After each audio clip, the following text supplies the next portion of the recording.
welcome. It's very nice to have you here. I'll just cut right to the chase. Can you tell me what the general role is of the private sector that is crucial in the tripling, the triple up and the double down goals that we have seen from COP28?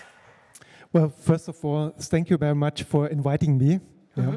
For those of you who don't know ENERTRAG is a European green energy company. We develop and operate large-scale renewable power plants that not only produce green electricity, but also green hydrogen. Yeah. And if I look at the COP results and the tripling, I mean, first of all, it gives me confidence that even despite all the geopolitical challenges that we see globally at this stage, that the global community can actually align behind this common cause to fight climate change. Right. And on climate change, if I look at the temperature developments over the past years, time is actually running out. Right. And that is also one of the biggest challenges that I see in many of the discussions that we have, is that a lot of the processes are taking a long time and people don't have in mind that we need to act now. Because how was it received within the private sector, this outcome?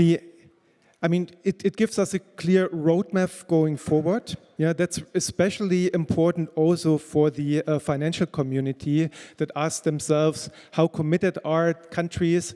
Do they really mean what they say? Or are we going to continue using fossil resources to the very last extent? Right. Okay. And that's a big challenge. And if I look at it from a pure ENERTRAG perspective, I mean, over the past 5 years, we have doubled in size. Yeah, we plan to double in size over the next 5 years. And just keeping up with the growth is a challenge also on the private sector side to make that happen. Yeah, absolutely. And I mean, in a way, you guys are also front runners because not to hype it up too much, but two projects of ENERTRAG, they were awarded as energy transition change makers by the COP28 board last year during the climate conference. Can you maybe just very briefly explain what they are, but also specifically tell me what sort of problems do they tackle? Yes.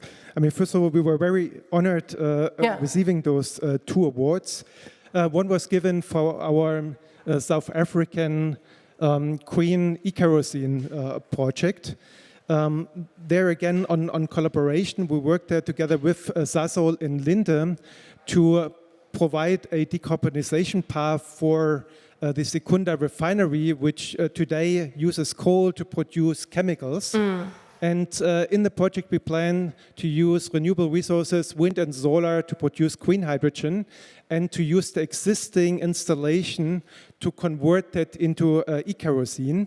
Right. And interestingly, even though it's a huge investment, the objective is to produce 40,000 tons of kerosene by 2027. Okay. But that alone will only be sufficient to fly all the delegates to one COP.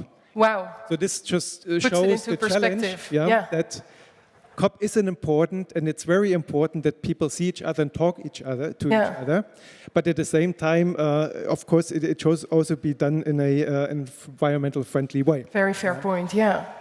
And just on that project, I mean, one of the challenges that we face today is that if we look at green hydrogen, what is actually green hydrogen? There has been a long fight in the EU around the definition. And currently, if we look at the fine print, some of this fine print makes it questionable whether we can actually realize this project.